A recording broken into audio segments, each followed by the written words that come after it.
Hi guys and welcome to my live reaction and review of Shokugeki Soma chapter 227, the results of the second bout. Right, let's just get into it. The 6 dishes of the second bout are all lined up and ready to go. We shall begin with the tasting of the rebel group's dishes. I will start off with this bowl of ramen. And I shall start off with this beautiful sushi platter. Which one shall I choose first?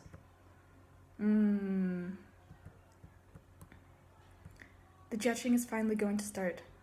Write the character per person. Stay calm, stay calm. Making me look even more nervous than anyone else here. It's understandable though. Alright, here we go. Bring it on, judges. Oh my god, okay. Hoping to grasp at least one more victory. That doesn't sound good, let's be real here.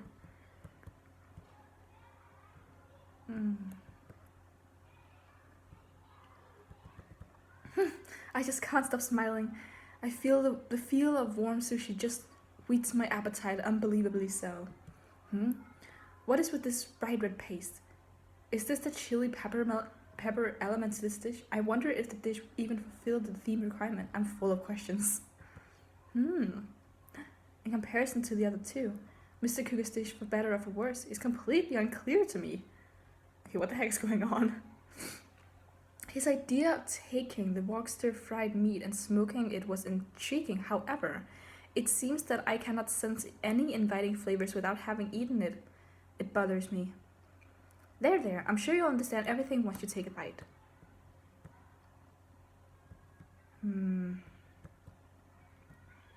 Kuga looks, I don't even know how to describe Kuga's expression here.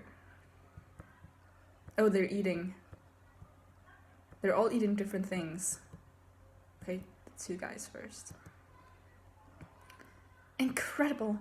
The moment I took a bite, the energy from the ingredients came surging forth one after another, shooting out like missiles.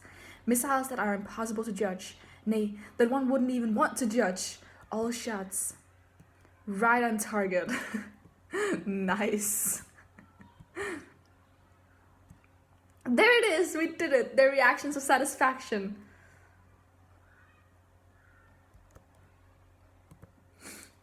Every single piece was immaculate. Dazzling flavors are hitting me left and right. An absolutely perfect parade of tuna that leaves nothing to be desired. And the one that especially stood out. Its appearance alone displayed such fierce and destructive power. Using straw and grass to grandly burst of flavor upon it, this seared tuna sushi was created.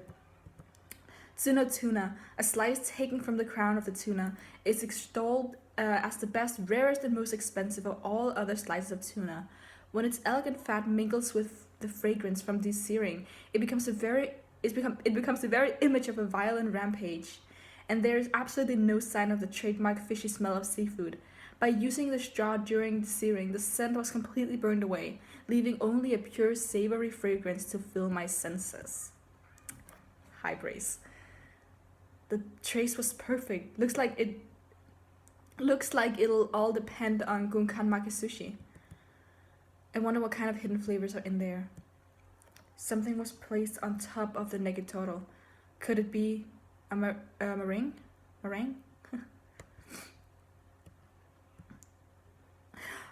I understand now. The ingredient that Mimosaka Subaru pulled out earlier, the one he passed to Kuga Taranori, was smoked soy sauce. It's in the tuna meat and the fat, this mellow flavor. It's diffused throughout the entire fragrance, and the texture of the meringue and negatoro give even more depth to the flavor. Okay, so it's onion, quail, egg yolk, meringue, rice mixed with smoked soy sauce. Okay, so it's quite cool that they both used that also, that he used the smoked soy sauce by himself, because that means that, yeah, he did help Kuga out, but it wasn't like, it didn't hinder himself because he made it for himself as well. If I were to give it a name, I'd call it the ultimate negatoro tamago kake gohan gunkan. Okay. The ultimate onion tuna egg over rice battleship. Okay. I was like, that's a pretty long Japanese name there. It was used both to support Kuga and to perfect his own arrangement. He calculated the usefulness of the smoked soy sauce to a T. Seriously, get her away. Wow, he likes it a lot. So then, how about Megashima Senpai's ramen? The noodles and soup both show no sign of the theme ingredient, chili peppers. But what kind of power does that single amount of spice hold? Harissa, a spice blend created in northern Africa. It's made of paprika powder, caraway seeds, lemon juice, garlic, and many other things. And as a final touch, I ground up a ton of chili peppers into a paste and mixed it in. That's the spice mix that Dad made back in the dorm. Oh, nice! I'm pretty sure he said something about Africa.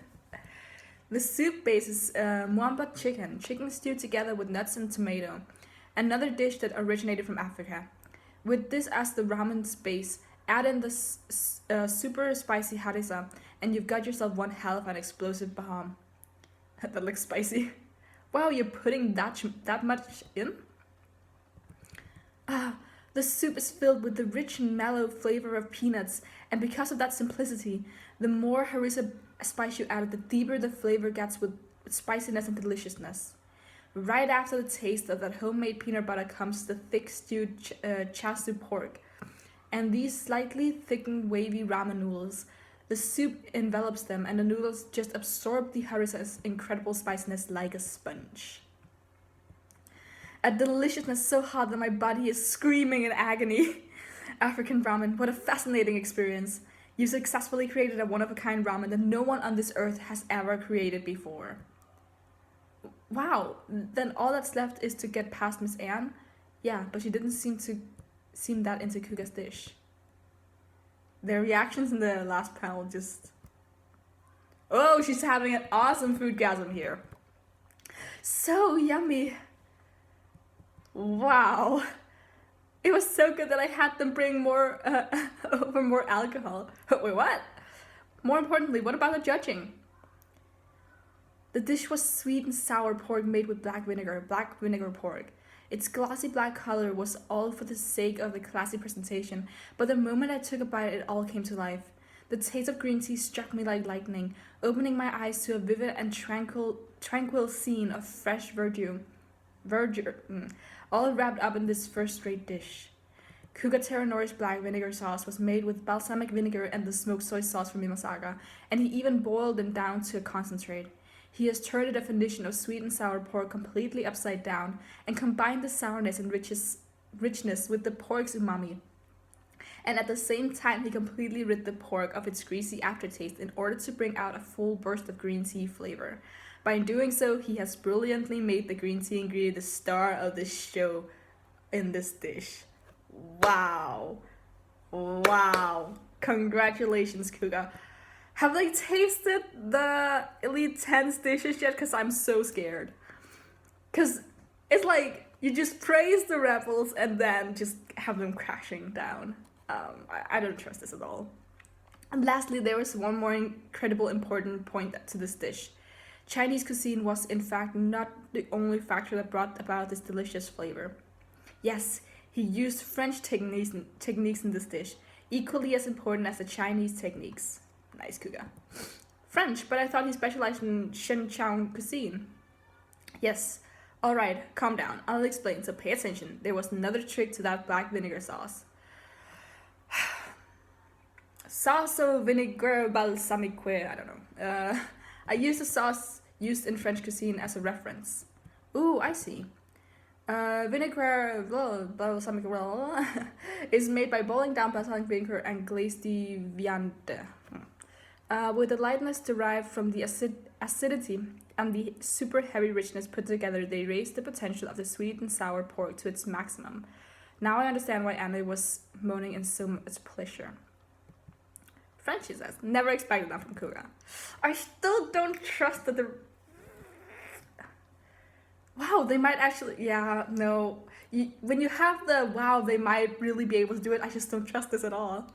But why did they use another cuisine's techniques? I thought he was a specialist in Chinese cuisine. Ever since I lost Tsukasa-san, I've been thinking this whole time, wrestling with the idea that I really needed to change my cooking. If I had stuck to my old ways, I would have never been able to make a good dish with the theme ingredient being green tea. I built a great wall out of Chinese and Chungcheong cuisine around myself, but now I smashed right through it. Kuga-senpai. Today I'm going to win against Tsukasa Eishi, and then I'll never again hear the words, "Who was he again?" out of your mouth. You really have changed, Kuga. I think that's amazing. Now then, following up will be the Elite 10's dishes. Yes, before they cool down.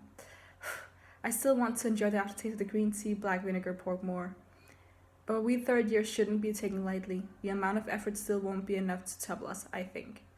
I really don't... There was so much praise. So for the Elite 10 to win now, I mean, it seems very likely. Let's be real here. Oh, nice. What? She dropped the spoon. What? Her reaction is different compared to earlier. No, it's stranger than any reaction she's ever had in her entire life. Excuse me, but could you please taste the soup around it as well? Don't step just at the puree you just ate. Oh my... She ate like one tiny thing of it. Of course this should be expected from Tsukasa, but... It should be eaten with the 4 types of puree all together at once. But please wait, if I take it anymore, I might... The stimulation! Huh? No, but if you stop there, the dish can't be considered complete. If you don't hurry and taste it, I'll be the one in trouble here. I insist. Now, please. Oh my god, please! Tsukasa, calm down. Whoa. Now then, Yukihira, will you be the next contender? What? Sorry about that. I know you worked hard in gathering those teammates. Chill? Oh my god. Completely fucking destroyed. It's what I said in the beginning and then I pulled back by saying Masaka might win. Oh my god. I hate that I had the hope that they could take at least one win and then it just became...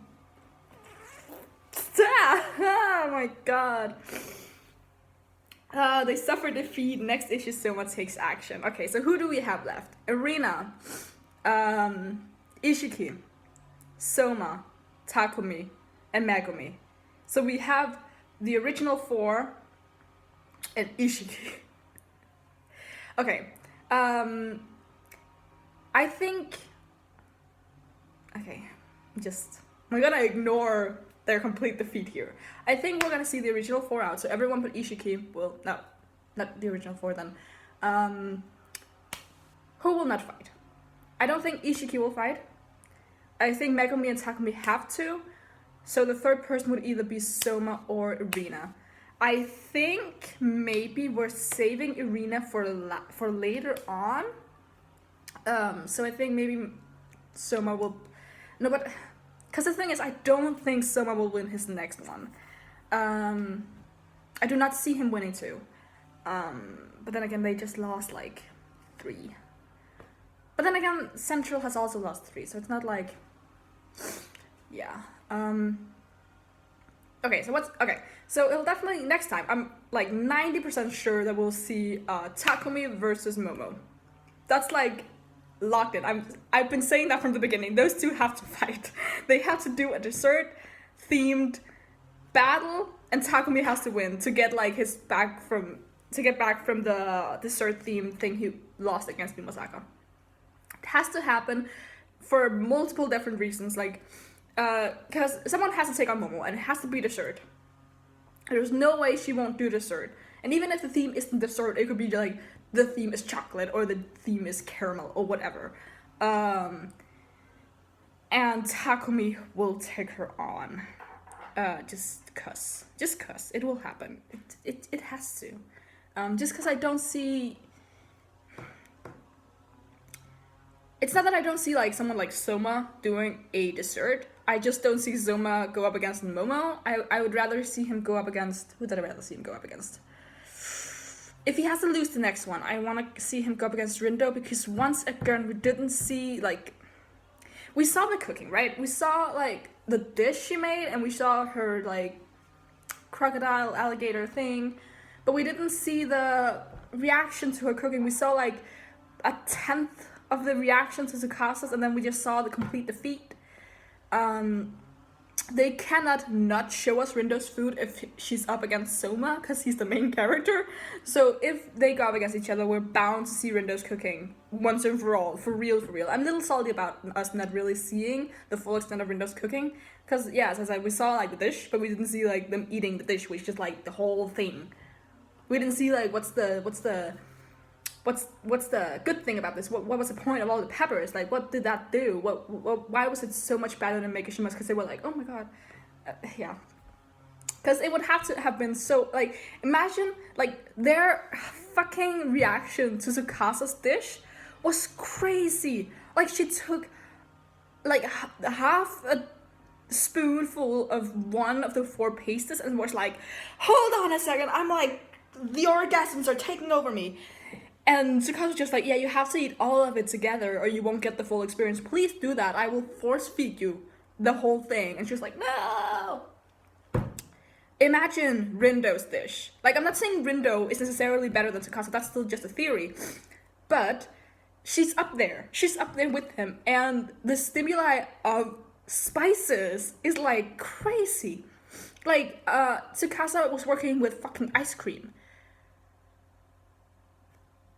Rindo was working with chili. The stimuli for chili is like, they must have fainted or something. I don't even, what? And what about like Mimasaka's? Because Mimasaka's, oh my god, that's so annoying that we didn't see that. Because did he manage to get everything perfectly copied? Because they were like, oh my god, it's so good, like the perfect trace, it just worked. But we didn't see Saito's dish, like we saw, we didn't get to like see the reaction, like did he fail a step? Was the last sushi he made, like, how was that not good enough? Because they were like, this is the height of tuna sushi. But what did the other guy do then? I mean, there are so many unanswered questions. Why weren't we not allowed to see this? Because obviously we'll see them fight again. Because I just really don't believe that the rebels will lose this one. It'll be the craziest fucking turn of events if the rebels lose the entire thing, right? They can lose someone, they can have one left standing, but that person will then win. And I'm still saying that's gonna be Arena or Megumi or whatever. Or Arena and Megumi, like the 2 left standing are gonna be those 2, or one of them. But still, we're gonna see Tsukasa, we're gonna see Rindo, we're gonna see Saito, Some, or whatever we call him. We're gonna see them fight again, but it's annoying that we didn't get to see this one because of the high praise they gave to the rebels. But again, like, as soon as they gave that high praise to rebels, it was like all over for them. They should have done it like, started with one theme and then gone from it. Because then I would have been like more hopeful that someone could have won, like Mimasaka. But doing it this way, it was just so clear that the rebels stood no chance. Oh my god. But someone will definitely fight next time. Because Tsukasa just, challenged him. It might be Tsukasa versus Soma, just cause of that confrontation. But I don't know. Okay, Tsukasa versus Soma, Momo versus Takumi, and then who should we pit against Megumi? Not gonna be Rindo, I think.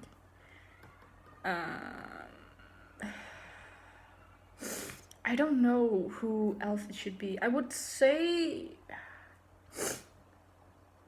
I don't know. I don't know who, but Megumi versus someone. Yeah. It could be, I said for a long time, I think Tsukasa should go up against Irina, but I'm starting to think that Tsukasa could also go up against Megumi because their styles of cooking are also so different.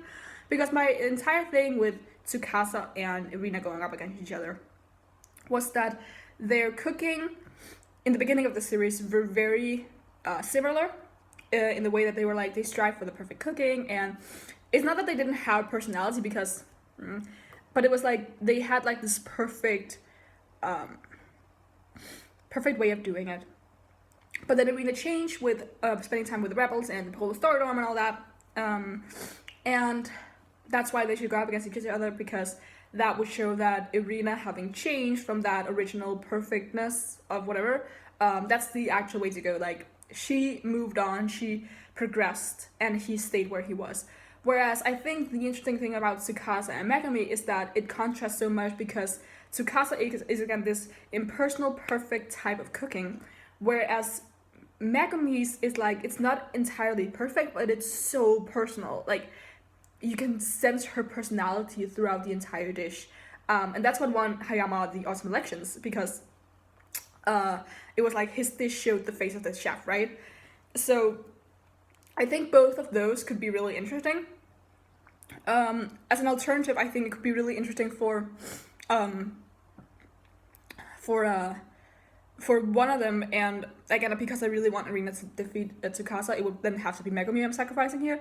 But then for Megumi and Tsukasa to go up against each other at some point, maybe in the fourth bout or whatever, and then have Tsukasa win 2-1, so that Megumi doesn't win, but she gets like 1 point, right? And that's still like, because it's Tsukasa versus the person everyone always looked down on, right? So I think that could be really cool. Still don't know what the third thing should be. It could be the Tsukasa versus Megumi thing here, but I don't think so. I think we're gonna go through, I don't know how many bouts. I'm gonna guess 5, and the last 5 will be like, it'll be just Irina versus Tsukasa or something. That's my final guess. It'll be a 1-on-1 versus Irina and Tsukasa, and whoever wins just wins the entire thing. That could be really cool. But I think so we've had 2 streaks or 2 clean swipes here. So I think next time will be like a really definitive one, because now they're 5 against 5. So next time it'll be like 1 win for the Rebels, 1 win for the Elite 10, and then whoever wins the middle one has an advantage, right? So that'll be, and hopefully that'll be like, if we go to the spare route and make it seem like the Rebels are really in deep shit, it'll be 2 wins to the Elite 10, and if we want to give the Rebels some hope, it'll be 2 wins to the Rebel side. But I think it will depend on what the matchups are, I think. Because I really do think Soma will lose his next one. Because losing is one of the way that he improves, and because we're still early in the series, I don't know if it's early. We're like, time-wise, we're like a third of the way through, because I just expect this series to be like the 3 years and maybe a little bit after. Like the climb to get to the first of the Elite 10, I don't know. But yeah, time-wise, we're about a third ways in from what I expect from the series. So I think it would make sense for Soma to lose, because he's had 1 win, a really good win, but then he'd lose the next one. And then if Takumi comes in, there's just story and character-wise, I don't see Takumi not having at least 1 win. So if he gets in, I think he will win. And depending on if it's Megumi also, depending on who she fights, I think she'll win as well. If she's against Tsukasa, I hope my theory of her like getting 1 point and him getting 2 is fine. If she's against Rindo, I don't think that'll happen, so I don't want to talk about it, because I don't think Rindo will lose ever. I mean, I do think she'll lose. Actually, no, I'm gonna take that back. If they fight against each other, I think Megumi will win. Because I don't see anyone except for Megumi win against Rindo. I think Charles said this at some point, that he believes that like by the end of the series or something, Soma and Rindo will face each other. I think that's based on the idea that they're cousins or whatever. But I think while I don't support that theory in particular, I think I do support the fact that at some point later down the road, Soma and Rindo will meet each other, and that's when he'll win against Rindo, but not before that. So I think if Rindo should lose to someone, it should be not Soma. And I don't think it should be Ishiki either. I think Ishiki should have 1 more win against Asan and then lose to whoever. Maybe Rindo. Just Rindo taking out all the rebels. But yeah, I think I've talked for like 25 minutes now. Holy crap. So that also means that I have no time to do all my other videos, because I have work in half an hour. So yeah. Jesus Christ. I don't even know what to say about the chapter, because that means that like 10 chapters ago, when I said the Rebels would have, not the Rebels, the Elite 10 would have like a clean sweep, I was right. But also means that I was wrong last time when I said, oh, maybe Masako will have a win. Because people were, oh my god, it just seemed that way so much, but I was completely fooled. Which I liked. I really liked that. I liked that I was like, yeah, the rebels are gonna fucking lose this entire thing, and then I was like, no, Mimosaka might win, and then just all my hopes and dreams were crushed. I like that a lot. I like being wrong in that sense, because I like being lured into like some kind of false safety, and then for the writers just to fuck me over. I think it's really great when especially because I had like the right prediction to begin with, so it means that it wasn't out of the blue that the lead ten just took everything. It just took me by surprise because I changed my opinion. So yeah, I like that a lot. But I'm gonna stop talking. So if you liked anything that I had to say or react to, you can leave a like, leave in the comments below what you thought of the chapter, and you can subscribe if you want to see more. Until next time, bye.